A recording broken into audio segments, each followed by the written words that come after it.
حال و مقام. دل زندہ و بیدار اگر ہو تو بتدریج بندے کو عطا کرتے ہیں چشم نگراں، اور احوال و مقامات پہ موقوف ہے سب کچھ. ہر لحظہ ہے سالک کا زمان اور مکان، اور الفاظ و معانی میں تفاوت نہیں، لیکن ملا کی اذاں اور مجاہد کی اذاں، اور پرواز ہے دونوں کی اسی ایک فضا میں. پرواز ہے دونوں کی اسی ایک فضا میں. کرگس کا جہاں اور ہے، شاہی کا جہاں اور. یہ نظم بڑی دلکش اور پرتاثیر ہے. اقبال نے اسے بہت خوبصورت الفاظوں میں پرویا ہے اور اس حقیقت کو واضح کیا ہے کہ قوموں کی ترقی ان کی باطنی حالات اور روحانی مدارج یعنی ان کی قلبی کیفیات پر موقوف ہے، ڈیپینڈ کرتی ہے. یعنی اقبال نے اپنے اس نظم میں اس طرح سے ظاہر کیا ہے حال و مقام، یعنی اس قوم کا حال اور مقام کیا ہے، اور کچھ موضوع کو لے کے، کچھ ایگزامپلس کو لے کے اس کا حال اور مقام بیان کیا ہے. چیزوں کے درمیان تفاوت، ڈفرینسز اور ان کے الگ الگ طریقے اور نظریے، اسی کو بیان کیا ہے اقبال نے. تو آگے جس کو ہم سمجھیں گے کہ کن چیزوں کا ایگزامپل لیا ہے انہوں نے.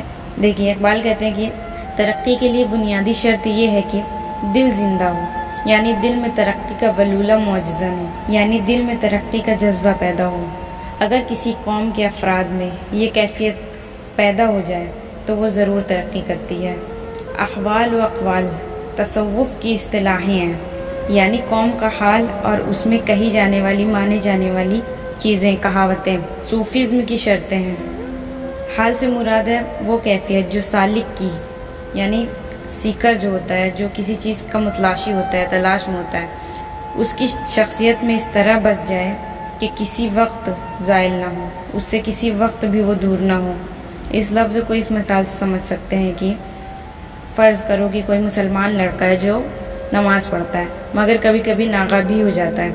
تصوف کی زبان میں اس کو یوں ادا کریں گے کہ نماز اس کے لیے ابھی حال نہیں بنی.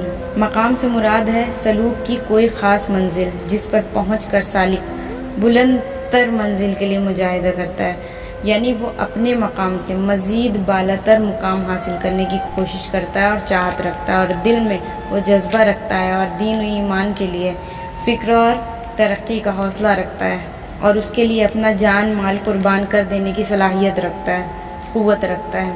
اب اقبال اس نقطے کو دو مثالوں سے واضح کرتے ہیں. کہتے ہیں یوں تو ملا اور مجاہد دونوں اپنی زبان سے ایک ہی لفظ ادا کرتا ہے، یعنی جب وہ اذان دیتا ہے تو اللہ اکبر، لیکن جب ملا اللہ اکبر کہتا ہے تو اس میں یا اس کے ماحول میں کوئی انقلاب، کوئی چینجز، کوئی تبدیلی، کوئی ریولیوشن بیدار نہیں ہوتا.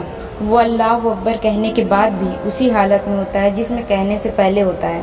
لیکن جب مجاہد یعنی جیتنے والا، لڑنے والا، اپنے دل میں ترقی کا وہ جذبہ رکھنے والا، اپنے قوم کے لیے، اپنے ضمیر کے لیے، اپنے دین و ایمان کے لیے، اپنے دین کے لیے جو لڑتا ہے وہ مجاہد، یہ لفظ اپنی زبان سے ادا کرتا ہے تو اس کی حالت میں انقلاب پیدا ہو جاتا ہے، یعنی یا تو وہ شہادت کا مرتبہ حاصل کر لیتا ہے یا غازی بن کر واپس آتا ہے. اس کی وجہ صرف یہ ہے کہ ملا اور مجاہد کے حال و مقام میں تفاوت ہے، بہت فرق ہے، اور اسی تفاوت کی بدولت ان دونوں کی زندگیاں ایک دوسرے سے مختلف ہوتی ہیں. اسی طرح کرگس اور شاہین. کرگس ایک شاہین کی طرح دکھنے والا، اسی کے اونچائی تک اڑنے والا. کرگس بھی اپنے پروں کے ذریعے اڑتا ہے اور شاہین بھی اپنے پروں کے ذریعے اڑتا ہے. کرگس گدھ جسے ہم کہتے ہیں، دونوں ایک ہی فضا میں ایک ہی سے پروں کی بدولت اڑتے ہیں.